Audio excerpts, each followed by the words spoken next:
Os filisteus decidiram e dispuseram suas forças em linha para enfrentar Israel, e intensificando-se o combate, Israel foi derrotado pelos filisteus, que mataram 4.000 deles no campo de batalha.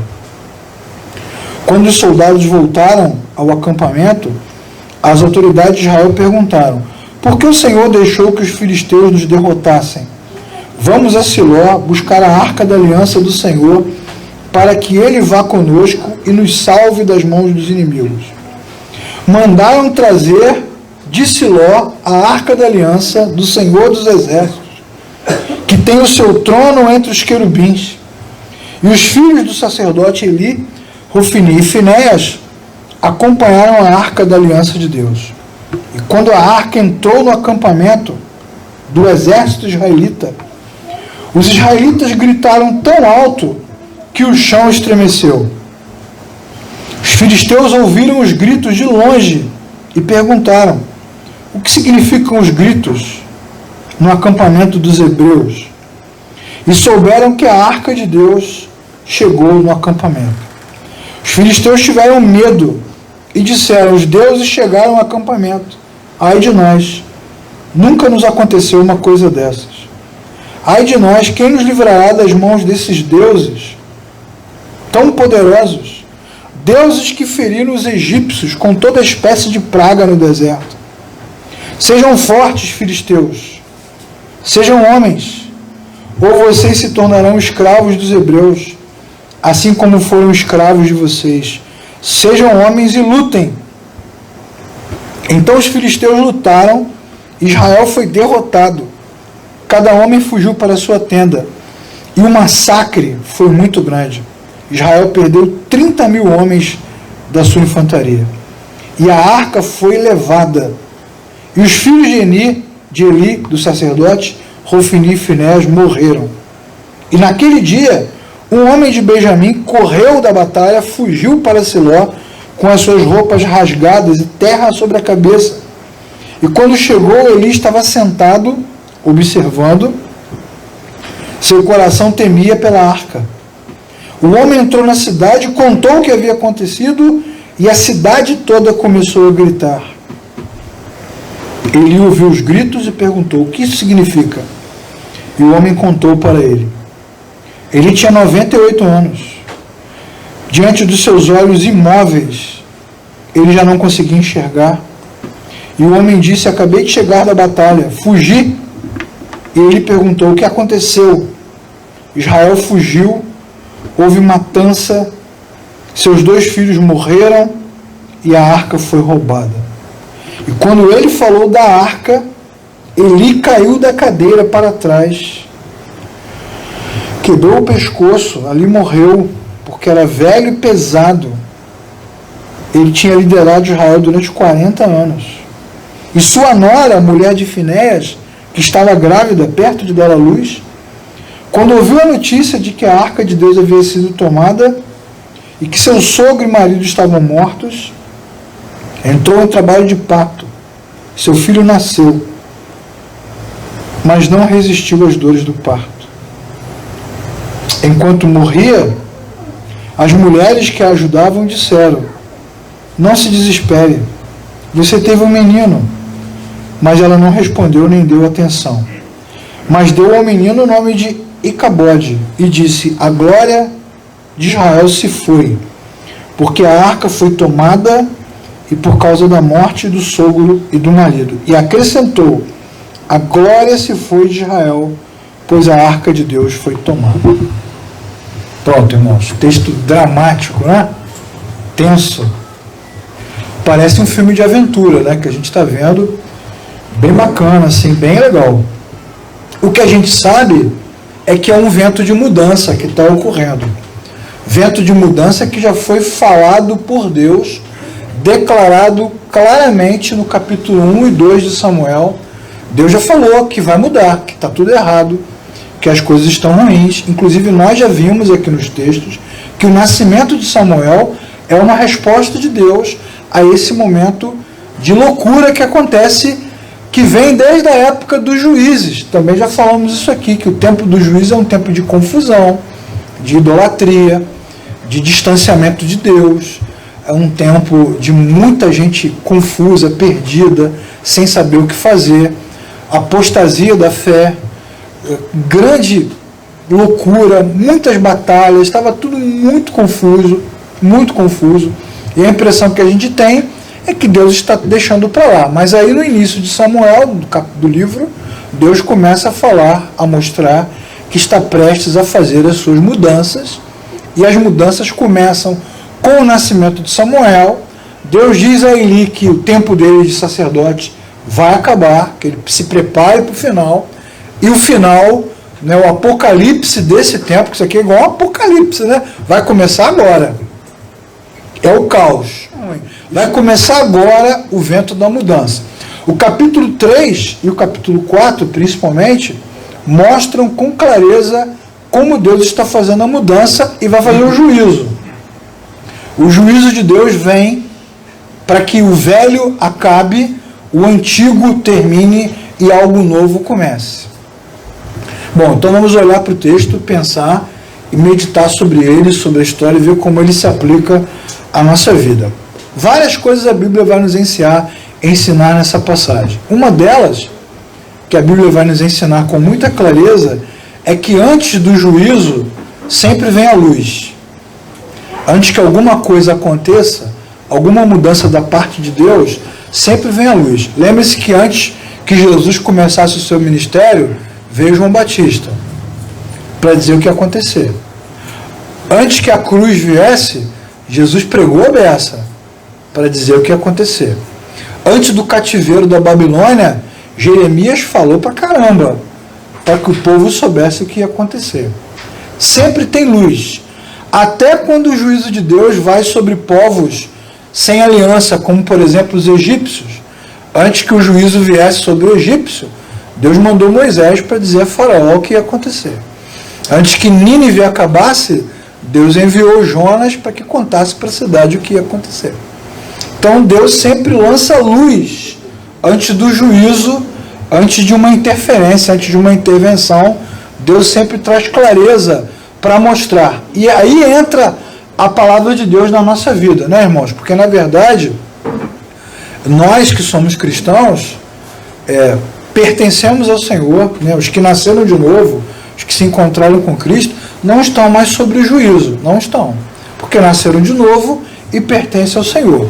Mas, todas as vezes que Deus pretende ou se move para intervir na nossa vida de alguma forma, antes ele traz luz, traz clareza e vai nos deixando assim lúcidos e conscientes com relação àquilo que vai acontecer. Então, isso é um paralelo bem interessante do texto, né? Então, primeiro, se você acompanhar comigo o capítulo 4, você vai ver, logo no primeiro momento, que os filisteus são muito fortes. E esse inimigo aí é suscitado pelo próprio Deus, como acontece várias vezes na Bíblia. Esse é um mito que tem que acabar na nossa vida, né? Quem intervém na vida dos servos de Deus, mesmo que seja através da ação do inimigo, é Deus, sempre Deus. É Deus que intervém na nossa vida. Os cristãos, às vezes, ficam insistindo em dizer que foram atacados, afetados por uma ação maligna, ou por uma terceira pessoa, ou por uma outra coisa. Mas quando os servos de Deus pertencem a Deus, qualquer intervenção, mesmo que venha do inimigo, é Deus que está fazendo. E nós somos servos de Deus, pertencemos a Deus, então se enfrentamos momentos difíceis, mesmo que seja por causa do inimigo, esses momentos vêm porque Deus envia para nós. Então os filisteus estão ali porque é Deus que está enviando eles. E você poderia me perguntar, poxa, mas se Deus envia o inimigo, isso não vai confundir a nossa cabeça? Vai. Porque é a primeira pergunta que os israelitas fazem. Por que Deus permitiu que isso acontecesse conosco? Que é a pergunta que todos nós fazemos diante das circunstâncias. Principalmente diante de mensagens, pregações e ensinos religiosos que nós recebemos de diversas igrejas, que às vezes falam que os cristãos são imbatíveis, intocáveis, né, são invencíveis, são isso, são aquilo, mas na prática não é nada disso que acontece. Na prática, nós somos afetados E às vezes o inimigo vem e vem com força. E os filisteus vieram com muita força. E aí o que você observa no texto? Olha Deus trazendo luz. Que a fé dos hebreus não é uma fé verdadeira, sincera, bem fundamentada. A fé deles é uma fé pagã. A fé dos hebreus é igual à fé dos filisteus. Eles creem do mesmo jeito. Tanto hebreus como filisteus no texto são místicos, são supersticiosos, são medrosos, não têm nenhum tipo de confiança de relação com o Criador. De forma alguma. Tanto que no versículo 2, quando eles são atingidos pelos filisteus, qual é a primeira coisa que eles pensam? Vamos trazer a arca, mandem buscar a arca. Eles não têm uma atitude quebrantada, né? Vamos orar, vamos pedir a Deus que nos ajude, né? Vamos clamar ao Senhor por misericórdia, vamos consultar o Senhor, Deus. Não, mandem trazer a arca. Por quê? Porque eles acreditavam, assim como os filisteus também acreditavam, que a arca tinha algum poder místico. Até o Indiana Jones acredita no filme lá, né? Os Caçadores da Arca Perdida. Todo mundo acredita que a arca tem poder, então manda trazer a arca. E esse mesmo pensamento, muitas vezes, permeia o coração dos irmãos. A situação está difícil, vamos para o culto. Vamos para a igreja. Rapaz, você está precisando procurar uma igreja. Vamos para o culto, vamos para o culto de ceia, vamos para a consagração, vamos para o monte. Né? Assim, todos esses elementos da religião funcionam na nossa vida exatamente como funcionou a arca na vida dos hebreus. A gente aposta que algum movimento religioso vai dar uma virada na nossa caminhada. É uma aposta que a gente faz. E é por isso que todos esses pastores, líderes, bispos, missionários que promovem essa religião ufanista, né, uma religião triunfalista, essas igrejas são malucas, né, mas vivem lotadas de gente. Quanto mais maluco, mais cheio é. Mas se eu disser aqui que domingo que vem, irmão, vai ter uma noite de milagres e que o anjo Gabriel vai nos visitar, vai parar Campo Grande, o garrafamento vai até Irajá. Vem todo mundo. Porque todo mundo está em busca, de forma geral, todo mundo está procurando alguma coisa mística que faça uma intervenção e uma diferença sobrenatural. Esse é o conceito que os hebreus tinham de Deus. E esse é o conceito que os filisteus também tinham de Deus. E esse é o conceito que muitas vezes nós, cristãos, temos de Deus. E aí vem a cena de filme, né? Versículo 3 e versículo 4. Eles mandam trazer a arca. A arca vem trazida pelos sacerdotes, os filhos de Eli. Quando a arca entra no arraial, a Bíblia diz que eles gritaram tão alto que o chão estremeceu. Aí eu fiquei o dia inteiro com aquela música na cabeça. O chão vai tremer, o céu vai se abrir, os anjos de Deus vão descer e subir. E os filisteus ficaram apavorados. O que aconteceu? A arca chegou. Os filisteus tiveram a mesma reação, é a mesma fé. O que será de nós?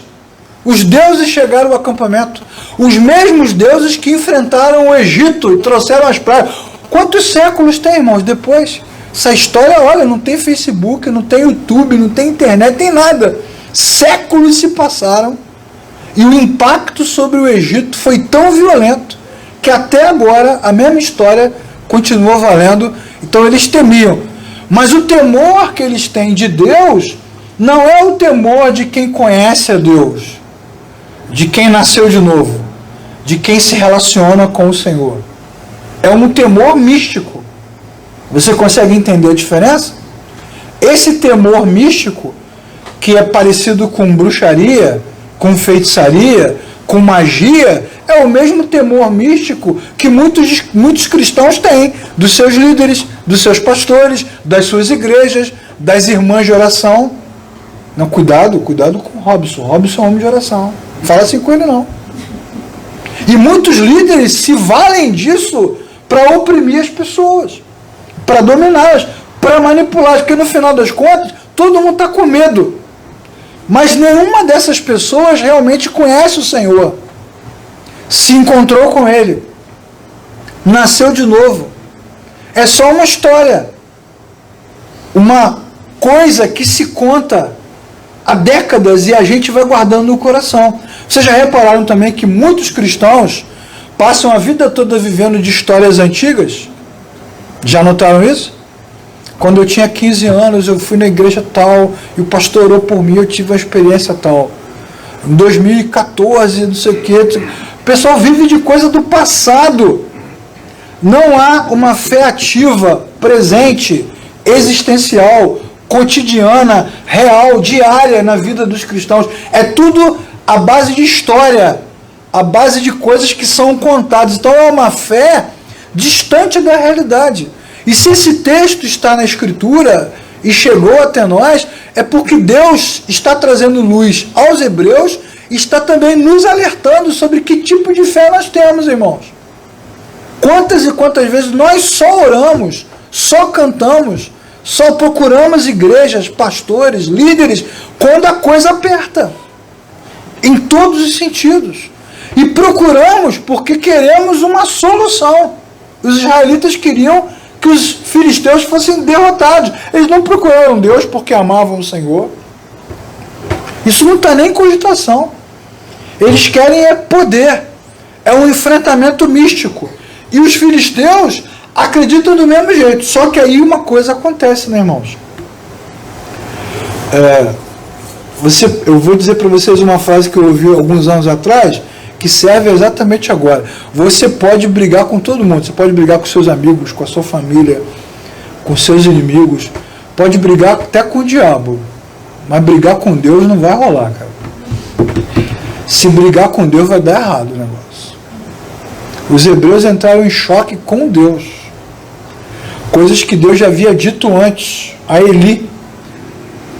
Vocês vão lembrar, na última vez que nós falamos desse tema, que Deus diz assim para Eli: o que você fez, a maneira como você me desonrou, a maneira como você colocou os seus filhos em primeiro lugar e me deixou para trás, a maneira absurda como você se comporta, eu vou te falar, Eli, você está tão reprovado, que não tem sacrifício, não tem oferta, não tem pedido de perdão que resolva o teu problema.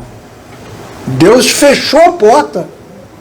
Olha só, irmãos, nós estamos falando do Deus da Bíblia, rico em misericórdia, tardio em se irar, longânimo sobretudo, mas esse Criador também tem limites, e os limites de Deus se revelam no juízo, como nós sabemos agora, quando falamos de Jesus, da cruz, da misericórdia. A vida está seguindo. Quando Jesus vier pela segunda vez, fim de jogo.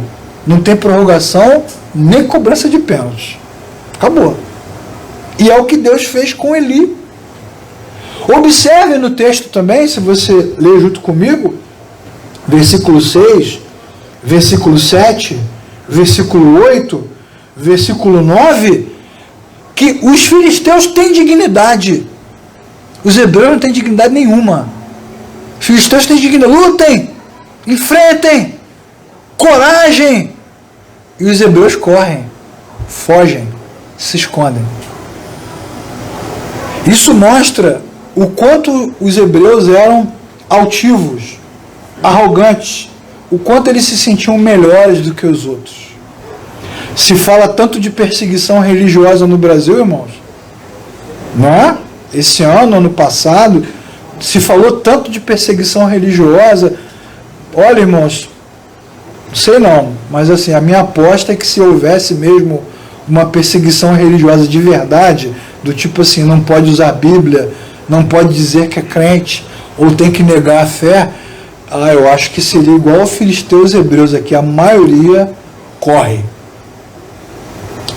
Os filisteus demonstram grande dignidade.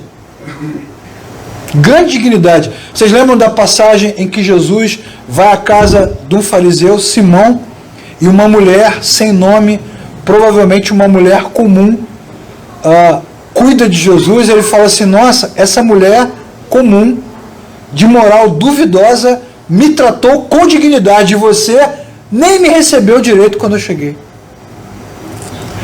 O que os textos vão nos mostrar é que muitas vezes os crentes, que somos nós, gostam de fazer culto, mas os ímpios, os não crentes, os que não nasceram de novo, muitas vezes demonstram mais dignidade, mais respeito, mais temor, mais cuidado, mais zelo, mais honra com o Criador do que aqueles que dizem que são cristãos. Os filisteus têm grande dignidade. E aí o que a Bíblia vai dizer? Que Deus entregou os hebreus de bandeja, né? Serviu com batata corada e arroz, irmãos. Foi um massacre. É como o texto diz, que foi um massacre, e foi um massacre gigantesco. 30 mil tombaram naquele dia. Foi um massacre terrível. E foi o fim da linha. Para os hebreus, para a empáfia dos hebreus, para a arrogância que eles tinham, para os filhos de Eli, e o fim da linha para a Arca da Aliança também. O símbolo da religião, da fé, da autoridade foi embora. Acabou. Oi? E para Eli, né? E aí tem aquela cena dramática do texto, né? Que a nora de Eli está grávida, já pertinho de dar à luz, quando chega a notícia, né? O que aconteceu? Milhares caíram. Oh, mas o que? Hofni e Finés morreram. Oh, mas o que? Tem sangue para todo lado. Oh, mas o que? A arca foi levada. Aí não. Observe o texto. Quando a notícia é dada de que a arca foi levada, Eli cai, morre, a mulher dá à luz, morre. É uma carneficina do início ao fim. E o nome da criança que vai carregar essa marca, né, pela sua vida é Icabode, que significa não glória, ou onde está a glória, para onde foi a glória. Porque observem que a glória dos hebreus não era o Senhor, nem a palavra do Senhor, nem a aliança do Senhor. A glória dos hebreus era a caixa, era a arca. A arca é uma caixa, irmãos. É uma caixa dourada. O que tinha dentro da caixa? Valendo agora uma viagem para Irajá, com tudo pago. O que tinha dentro da caixa? Vocês lembram? As tábuas da lei de Moisés, a vara que floresceu, a vara de Arão, e o maná do deserto. Símbolos, memória da trajetória de Israel no êxodo do Egito. Era tudo pedagógico, era tudo para ensinar, não tem poder na arca. É igual a Bíblia, irmãos. Né? Tem irmãos que falam, não, pô, Bíblia no celular, isso é um absurdo, né? Bíblia é livro, mas o poder não está na mídia. Pode ser dados, pode ser papel, já foi papiro, já foi tecido, já foi pedra, já foi oral. O poder não está na mídia, o poder está na mensagem. Está na inspiração, na revelação. Mas os cristãos, muitas vezes, preferem idolatrar a mídia, o livro, do que amar o que está escrito nela. Certo? Igual isso aqui, né? Fizemos isso aqui, a Verdade e Graça começou desse jeito aqui, simplesinha, né? A dona Cátia e o seu Roberto cederam a sua casa carinhosamente, uma garagem, ela foi aumentando, foi toda reformada, somos poucos, né? Fomos poucos. Aí vamos imaginar que amanhã Deus nos abençoe, a comunidade aumente, cresça, vamos comprar a casa aqui do lado, o movimento é sempre esse, né? Vamos comprar a casa daqui do lado, né? Para construir o templo maior. Aí começa. Aí os irmãos que começaram aqui, não, igreja boa, era aquela na garagem. A gente começa a dar valor a coisas. Não pode vender esse violão, porque esse violão faz parte da nossa história, esse púlpito. Irmãos, o que faz parte da nossa história é Deus. Mas o pessoal vai se apegando, né, a coisas, né? Não pode. Aí pega isso aqui e transforma numa igreja menor para crianças. Aí bota uma placa aqui, né? Fundada no ano tal, a família Cavalcante que cedeu. Tem igrejas que colocam placas em cadeiras e bancos. Vocês já viram? Vocês já foram a igrejas assim? Igrejas históricas? Este banco foi doado pela família tal. Placa na porta, placa na janela. Vai todo mundo se apegando, né? No final das contas, às vezes Deus nem importa mais. O que importa são as coisas. E o juízo de Deus passa por aí mesmo.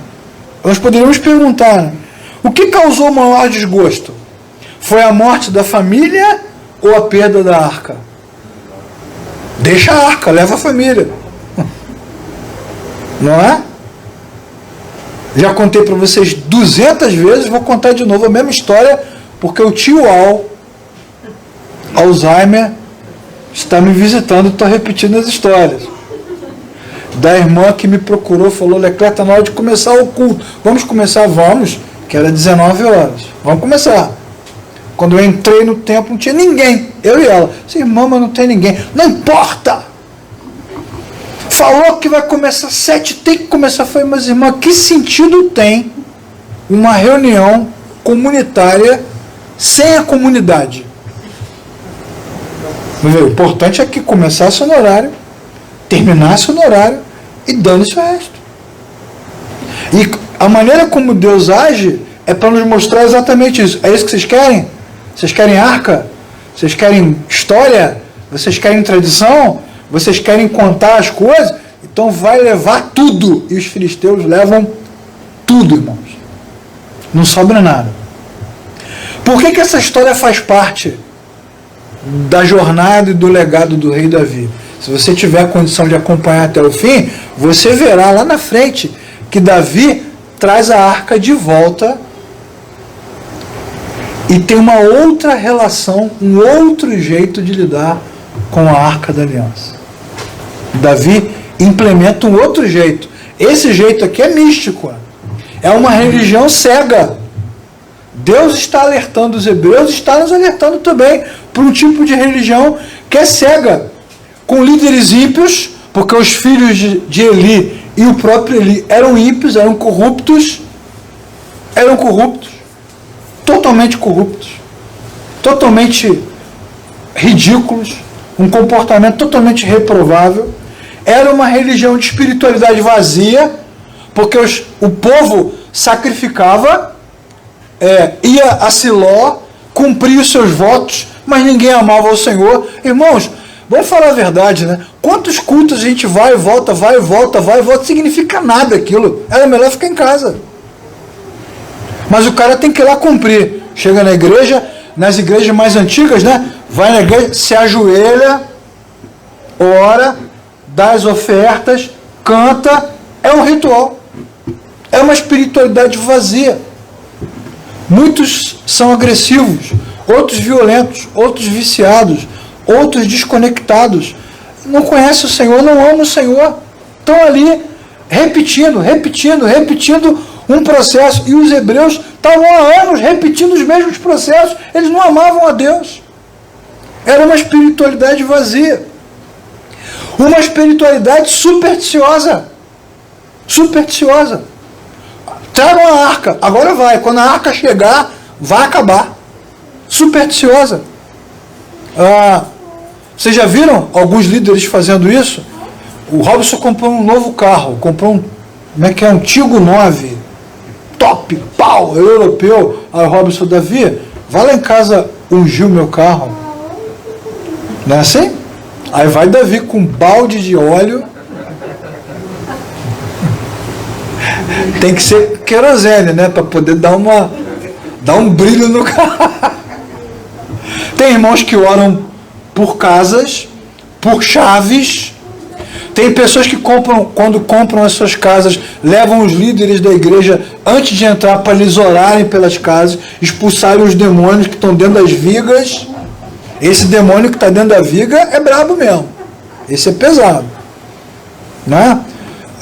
Tem irmãos que não saem do culto antes dos líderes darem lá a sua bênção apostólica. Tem irmãos que não compram, não vendem, não mudam de emprego, não se casam, não fazem nada sem antes as suas lideranças aprovarem. Tem cristãos que deixam as Bíblias abertas, né, em determinados textos, porque esses textos mudam a atmosfera da sua casa. Quando eu era garoto, a gente tinha as caixinhas de promessa, não deve ser do seu tempo, né? Senão você já tem que tomar a terceira dose da vacina, naquelas caixinhas onde o cara puxava lá o versículo que ia definir a vida dele. Crentes supersticiosos, irmãos. Crentes supersticiosos. Não é crente mesmo, de verdade. Olha, eu já vi cristão que não gosta de gato. Já vi cristão que não gosta de coruja. Estou falando sério. Que não gosta de determinadas cores. Que não usa determinadas roupas. Que não vai a determinados lugares. Superstição. Crentes supersticiosos. Movidos à superstição. Movidos à superstição. E as comunidades de fé acabam também motivando os cristãos a serem supersticiosos. Você não deu dízimo, abriu uma porta no hiperespaço e Satanás vem, montado num gafanhoto gigante, e vai acabar com o seu dinheiro.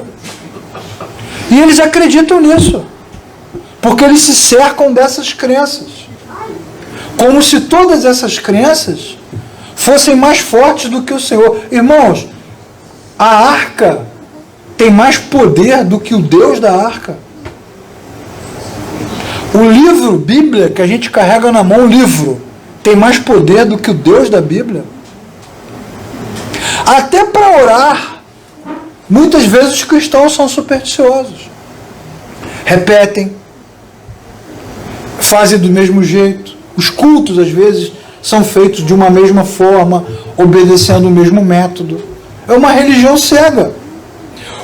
Uma religião moralista. Olha como esse texto ele é interessante. Capítulo 1 de Samuel, nós já falamos sobre isso aqui. Ana foi orar em Siló. Ana foi orar e ela estava amargurada porque era estéril. Orava de boca fechada. Chorava, murmurava, mas não abria a boca e não dizia nada. Os filhos de Eli não valiam nada. Eram corruptos, sem caráter. Eli fingia que não estava vendo, mas aquela mulher orando de lábios fechados, ele disse que ela estava bêbada. Você está bêbada, larga o vinho. Então, roubar as pessoas, enganá-las com a religião pode, beber muito não pode. É o moralismo. O moralismo que torna a religiosidade cega.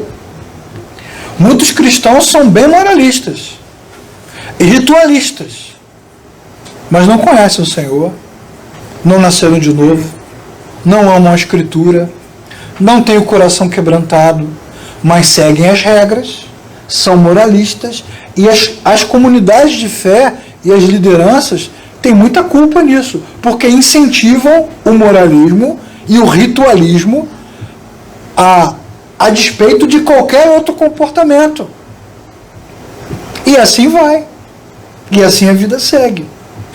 E Deus está trazendo tudo à tona, né, irmãos? Porque diante da primeira derrota, são duas batalhas. Um aviso e um massacre. Diante da primeira derrota, nenhum pio é dado na direção de Deus. Lembrem-se de outras histórias da Bíblia. Josafá é cercado, ele clama ao Senhor. Ezequias, o rei, é cercado, ele clama ao Senhor. Davi, várias vezes cercado, clama ao Senhor. Moisés, cercado pelos egípcios, na frente do mar, clama ao Senhor. Todo mundo que ama o Senhor, quando não sabe o que fazer, pede a Deus uma ajuda. Mas os caras aqui, em momento nenhum, clamam ao Senhor por nada. Eles têm um comportamento religioso, cego, falso. E por acaso Hofni e Finéias tinham moral para andar com a arca de um lado para o outro, irmãos? Tinham moral para falar em nome de Deus? Para representá-lo ali? Como se Deus obedecesse ao seu comando? Não, irmãos. Não tinha não. Mas seguiram o ritual. E qualquer semelhança com a nossa realidade atual é mera coincidência. Ou não. Vai dar coisa de cinema. Ou não. Porque é exatamente isso que acontece.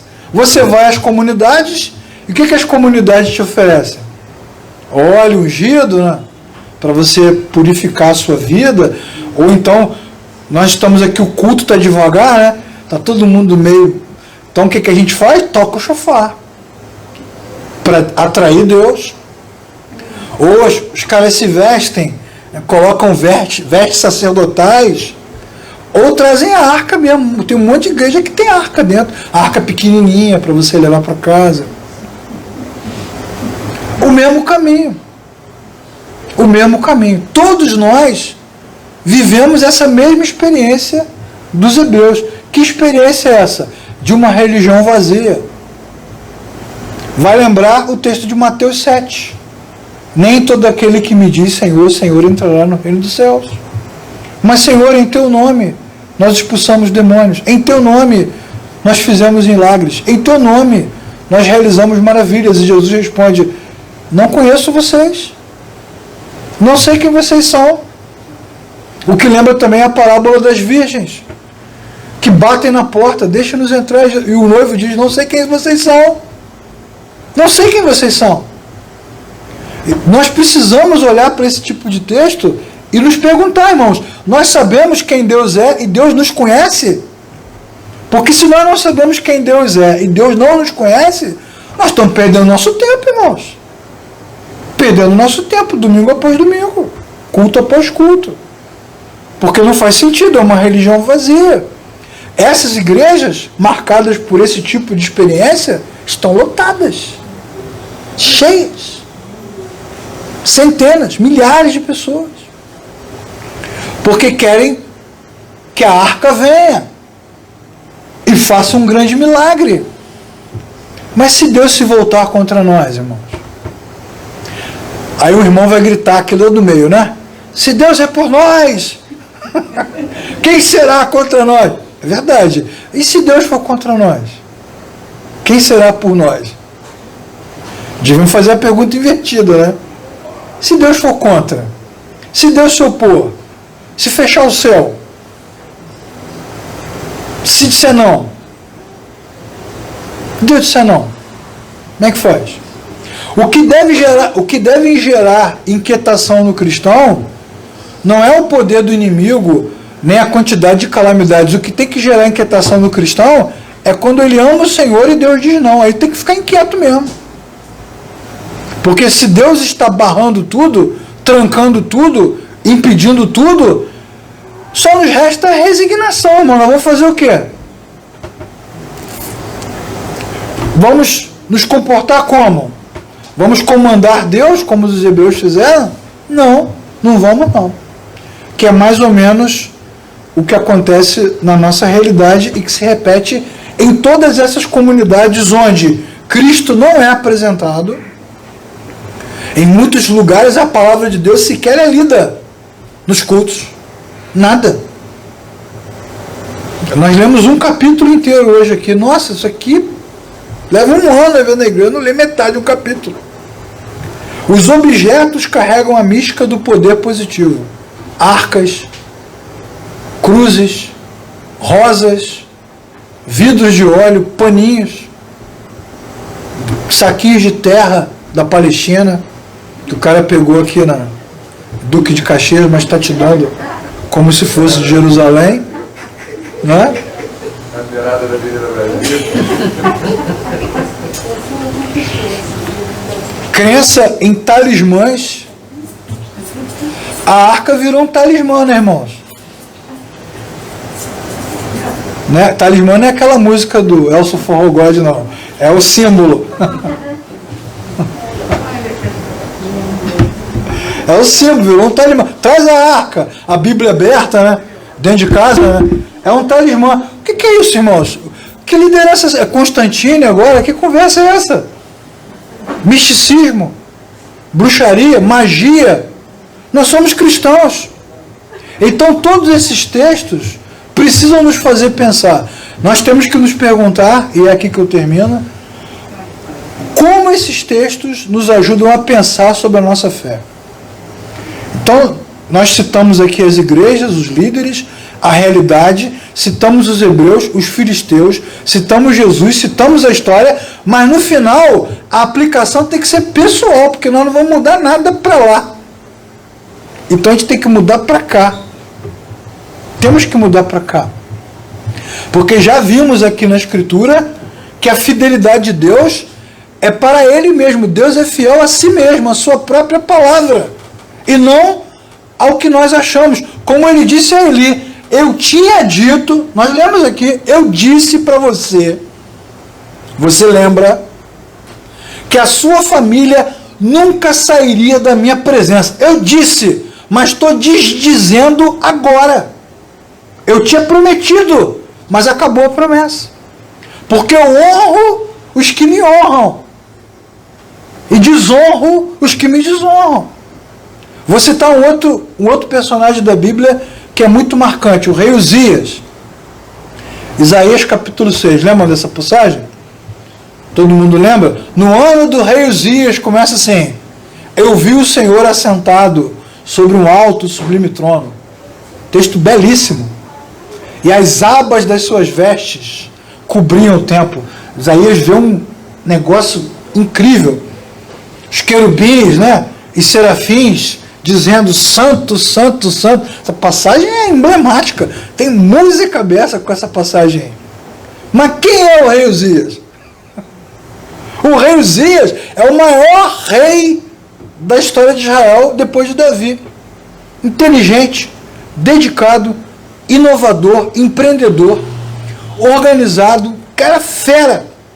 Treinou o exército, fez armas, criou estratégias, preparou a cidade, equipou todo mundo, o cara era o melhor. Diz a Bíblia que ele decidiu no seu coração que ele iria amar ao Senhor em todo o tempo, e a Bíblia diz que Deus aprovava tudo o que ele fazia. Ele era o melhor, irmãos, até o dia que ele achou que poderia mandar em Deus também. Aí ele botou a veste sacerdotal, falou assim: agora quem vai invocar o Senhor sou eu. Não, Zé, não vai. Os sacerdotes disseram: não façam isso, é uma loucura, você está maluco. Não, eu vou. E a Bíblia diz que ele ficou leproso, perdeu o trono, perdeu o lugar. Miriam disse para Deus, né, por que só Moisés lidera? Ele é profeta, eu também sou. Ele é bom, eu também sou. Ele tem amigo, eu também tenho. E Deus respondeu: só Moisés lidera, porque quem manda nessa palhaçada sou eu.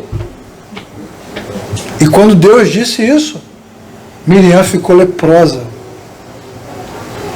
Lembram do texto que nós lemos aqui, semana retrasada? Quando Deus diz assim: eu não divido a minha glória com ninguém. E isso é bem legal nos textos, irmãos. Porque, infelizmente, a religião nos leva a colocar a nossa fé naquilo que não é Deus, e a nossa fé, então, fica cega e vazia. Então, o que nós precisamos pensar e como podemos aplicar isso na nossa vida de uma forma muito simples? Algumas perguntas. Né? Primeiro, o que nos leva à igreja? É a primeira pergunta. Por que eu quero o culto? A arca, o templo, o tabernáculo, seja lá qual for a igreja, ou eu quero por quê? Eu amo o Senhor, eu amo os meus irmãos. Quando eu estou com os meus irmãos em comunidade, eu me vejo na presença de Deus. Eu percebo que é importante que eu esteja ali, dando o meu testemunho, ouvindo o testemunho dos meus irmãos. Nós estivemos aqui semana retrasada recebendo a Priscila, né, graças a Deus, sendo curada da Covid. Estava lá no bico do corvo, né, o corvo deu um rasante, pegou ela, vou levar. Ela caiu do corvo, quase. E nós clamamos ao Senhor, pedimos ao Senhor que tivesse misericórdia, e ela alcançou misericórdia. E estava aqui entre nós. O nosso coração se alegrou ao vê-la bem. O nosso coração se alegrou pelo fato de que Deus poderia ter dito não, mas no caso dela, Ele foi favorável. O que nos leva à igreja, irmãos? O que nos faz estar em comunidade? Por que aqui e não outro lugar? Você está indo à igreja? Não, não estou indo à igreja porque eu não acho uma igreja boa. Eu estou procurando, já fui a várias, nenhuma igreja boa. Pô, não é possível, cara. O que nós estamos procurando? A arca? A glória? Os querubins? Estão procurando o quê, irmãos? Desde quando é o lugar? Não somos nós? Não somos nós, como diz o apóstolo Pedro, que somos pedras vivas do tabernáculo de Deus? Não é a igreja que forma crentes. São os crentes, quando se juntam, que formam a igreja. Não é a igreja que fabrica bons crentes. São bons crentes juntos que constroem boas igrejas. Igrejas boas não são feitas de estrutura, são feitas de cristãos de verdade, que nasceram de novo, que se encontraram com Cristo, que estão ali porque amam o Senhor, porque amam aqueles irmãos, com as suas dificuldades, com as suas carências, com as suas virtudes. Então essa é uma reflexão boa para a gente fazer. É uma reflexão boa. Pessoal, por que eu vou à igreja? Por que eu não vou? Por que eu não vou mais lá? O que se perdeu no caminho? O que sumiu? O que desapareceu dentro de mim? O que eu não encontro mais dentro de mim? Ó, o pessoal está vendo ao vivo, 2 vezes a mesma mensagem. Legal. O que Deus significa para nós, irmãos? É outra pergunta. Uma arca, um vidrinho de óleo, um culto, uma música. Se não tiver louvor, por exemplo, não tem música. Então tem culto? Não significa nada. O que Deus significa para nós? Uma força? Uma energia? Um poder? O que ele representa? O que ele representava para os hebreus ali? Nada. Tragam a arca, que quando a arca vier, Deus vem. Para eles, Deus está na arca. Representa nada. Não entendem nada, não conhecem nada. Nada, simplesmente nada. A Bíblia diz, a Bíblia conta 2 histórias, nós vamos chegar nessas histórias. 2 histórias sobre a chegada da Arca da Aliança depois dessa situação aqui. Com Davi. Na primeira história, com a chegada da Arca, aparece um camarada chamado Uzá, que é parecido com os filhos de Eli, a mesma espiritualidade vazia, o mesmo comportamento distorcido. No meio do culto, no meio da celebração, Uzá toma uma decisão errada e morre. Deus mata Uzá, igual matou os hebreus agora. E a Bíblia diz que Davi se entristece. Porque o culto ao Senhor não envolve morte, envolve alegria. Então ele fica triste. Há um segundo momento em que essas coisas são resolvidas e Davi entra pulando e dançando na frente da arca, porque agora ele está feliz. Isso significa que o culto é feito por gente de verdade diante de um Deus de verdade. Que tipo de relação nós temos com Deus? Ela é formal? Você veio no carro para cá, no Uber, no táxi, andando de bicicleta, veio gritando, torcendo para a Itália, torcendo para a Inglaterra, falando isso, falando aquilo, falando mal do Tite, do Neymar, do Brasil, viva o Messi, chegou na igreja você...